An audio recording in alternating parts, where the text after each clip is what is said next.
முதலில் தலைப்புச் செய்திகள். கோட்டாபயவுக்கு ஏற்பட்ட நிலையே அனுரவுக்கும் விடுக்கப்பட்ட பகிரங்க எச்சரிக்கை. யோஷிதவை பலிகடாவாக்கிய மஹிந்த ராஜபக்ஷ தரப்பு கூறிய ரகசியம். நாமல் ராஜபக்ஷவுக்கு எதிரான அரசின் நடவடிக்கைகள் மகிழ்ச்சியடையும் மஹிந்த ராஜபக்ஷ. பல பெண்களுடன் உல்லாசமாக இருந்த முக்கிய தேரர் அறையில் கிடைத்த அதிர்ச்சி பொருட்கள். கொழும்பில் கோடிக்கணக்கான தங்கம் மற்றும் பணம் கொள்ளை. ஆடம்பர வாழ்க்கையில் இளைஞன்.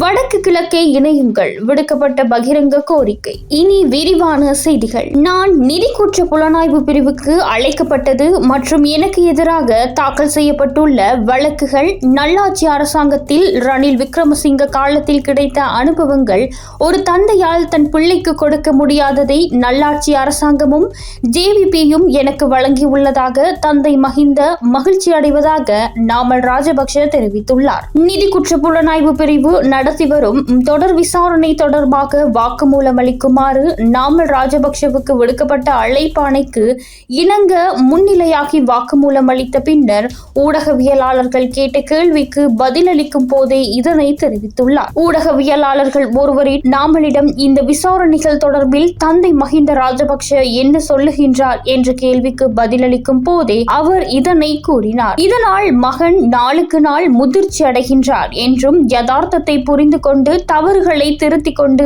முன்னோக்கி செல்வார் என்றும் அவர் நம்புகின்றார். தங்கள பகுதியில் ஒருவர் ஹோட்டல் ஒன்றை வாங்கியுள்ளார். ஆனால் அவருக்கு அதை எவ்வாறு வாங்கினார் என்று சொல்ல முடியாத போது அது நாமல் ராஜபக்ஷ உடையது என்று சொல்கின்றார்கள். இந்த அரசாங்கம் முதல் நல்லாட்சி அரசாங்கத்தின் போது தேர்தல் மேடைகளில் நாட்டில் உள்ள பெரும்பாலான ஹோட்டல்கள் என்னுடையது என்றனர். துபாய் மேரியட் என்னுடையது என்றனர். அக்காலத்தில் ஊழல் ஒழிப்பு குழுவில் இருந்தவர்கள்தான் தற்போதைய அரசாங்கத்தில் இருக்கின்றார்கள். எனவே அவர்கள் அன்று சொன்ன பொய்களுக்கும் தங்களால் புனையப்பட்ட பொய்களை சட்டபூர்வமாக்க முயற்சிக்கின்றார்கள். எங்களை விசாரணைக்கு வருமாறு கூப்பிட்டதும் நாங்கள் வந்து விசாரணை நடவடிக்கைகளுக்கு ஒத்துழைப்பு வழங்குவதாகவும் அவர் குறிப்பிட்டுள்ளார்.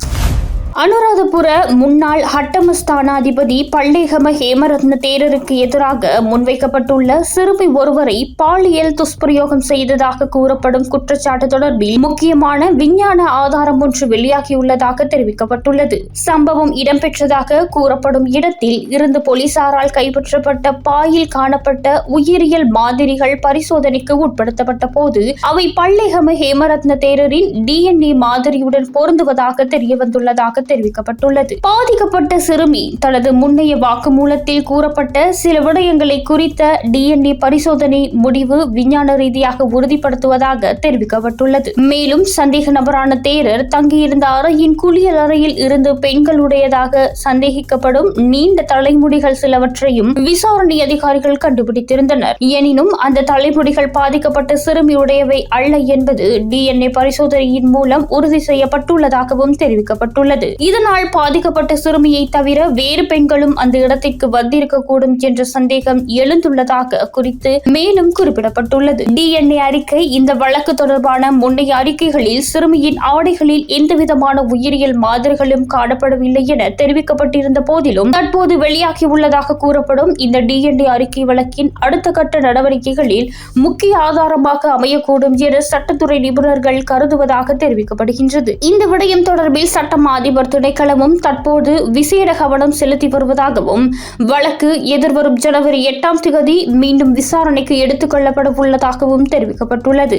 மேலும் சந்தேக நபரான தேரர் நீதிமன்றத்திற்கு வரும் சந்தர்ப்பங்களில் கருப்பு நிற கண்ணாடிகள் பொருத்தப்பட்ட வாகனங்களில் ரகசியமாக வருவது தொடர்பிலும் விசாரணை அறிக்கை ஒன்றை கோருமாறு அனுராதபுரம் நீதவான் உத்தரவிட்டுள்ளதாக குறிப்பிடப்பட்டுள்ளது.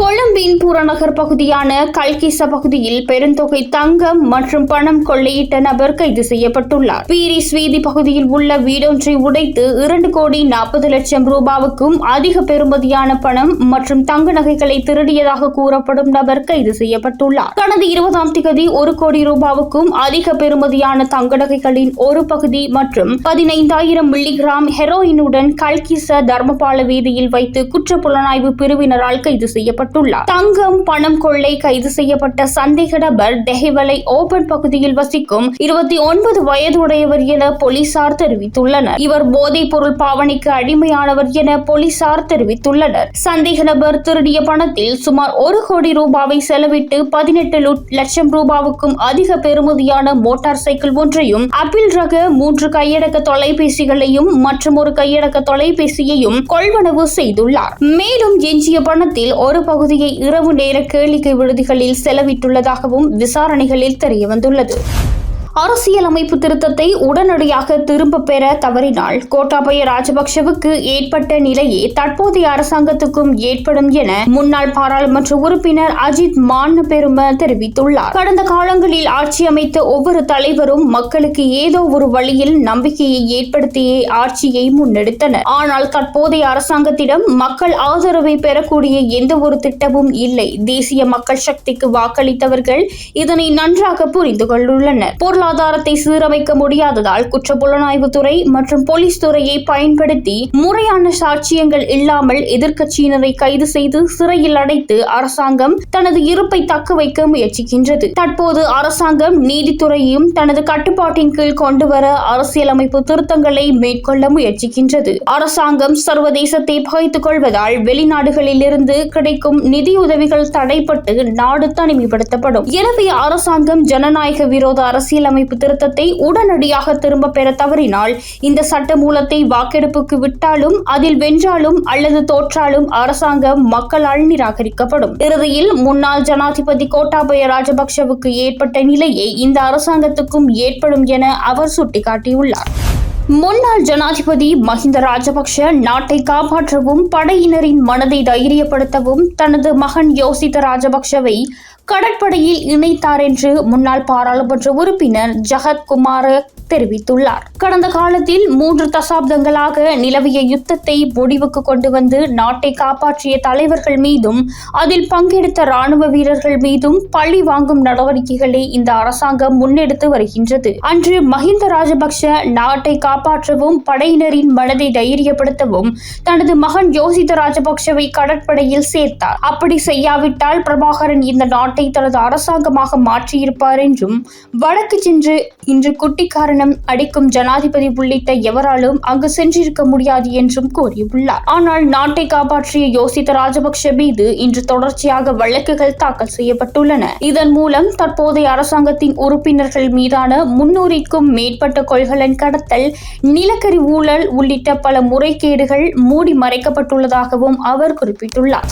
இலங்கையின் வடக்கு மற்றும் கிழக்கு மாகாணங்களை ஒன்றுபடுத்தி மீளப்பெற முடியாத வகையிலான சமஷ்டி முறையிலான அரசியல் தீர்வு வழங்கப்பட வேண்டும் என வடக்கு கிழக்கு ஒருங்கிணைப்பு குழு கோரிக்கை விடுத்துள்ளது. திருகோணமலையில் நிலையான அரசியல் தீர்வுக்கான 100 நாட்கள் செயல்முனைவின் 4ஆம் ஆண்டு அணிதிரள் நிகழ்வில் கலந்து கொண்டு அந்த அமைப்பின் பிரதிநிதிகள் இந்த கோரிக்கையை முன்வைத்துள்ளனர். வடக்கு கிழக்கு மாகாணங்களை இணைப்பதன் மூலமே அந்த பகுதி மக்களின் அரசியல் உரிமைகள், சுய நிர்ணய உரிமை, நிலம், மொழி மற்றும் சமூக பொருளாதார உரிமைகளை பலப்படுத்த முடியும் என அவர்கள் சுட்டிக்காட்டினர். கடந்த காலங்களில் முன்வைக்கப்பட்ட பல்வேறு தீர்வுகள் நடைமுறைப்படுத்தப்படாமல் போன வரலாற்றை சுட்டிக்காட்டிய அவர்கள் எதிர்காலத்தில் மாற்றியமைக்க முடியாதவாறு சட்ட ரீதியாக உறுதிப்படுத்தப்பட்ட தீர்வே நிரந்தரமானதாக இருக்கும் என தெரிவித்தனர். அத்துடன் அதனை தரப்பினருடன் கலந்துரையாடி ஜனநாயக உரிமைகளின் அடிப்படையில் இந்த தீர்வு எட்டப்பட வேண்டும் என்றும், மக்களின் அரசியல் உரிமைகளுக்கான செயற்பாடுகள் தொடரும் என்றும் வலியுறுத்தப்பட்டது.